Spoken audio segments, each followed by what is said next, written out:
నాటుసారా కల్తీ కల్లు సేవించడం వల్ల అనారోగ్య పాలవుతున్న కుటుంబాలు ఉమ్మడి మహబూబ్నగర్ జిల్లాలో రోజురోజుకు పెరుగుతున్నాయని రాష్ట్ర excise enforcement director Kamal Haasan Reddy తెలిపారు.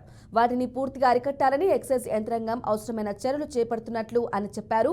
మహబూబ్నగర్ కలెక్టరేట్లో జిల్లా ఎక్సైజ్ అధికారులు సిబ్బందితో సమావేశం నిర్వహించారు. రాష్ట్రాన్ని డ్రగ్స్ రహిత ప్రాంతంగా చేయాలన్నదే ప్రభుత్వ లక్ష్యమని, ఇందుకు కింది స్థాయి సిబ్బంది నుంచి పై అధికారి వరకు నిబద్ధతతో పనిచేసినప్పుడే సాధ్యమవుతోందని కమల్ హాసన్ రెడ్డి తెలిపారు. నాన్ డ్యూటీ పెయిడ్ లిక్కర్ సంబంధించినటువంటి క్రైమ్ రివ్యూ చేయడం జరిగింది.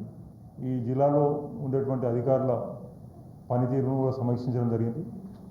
పనితీరు సాటిస్ఫాక్టరీ ఉన్నది. ఏరియా స్పెసిఫిక్ క్రైమ్ కూడా ఎక్కడ ఎక్కువ ఉన్నదనేది కూడా ఐడెంటిఫై చేయడం జరిగింది. ముఖ్యంగా నాగర్ కర్నూలు అండ్ వనపర్తి జిల్లాలో కొన్ని మండలాల్లో గుడుంబ అంటే ఐడి లిక్కర్ క్రైమ్ ఎక్కువ ఉన్నది.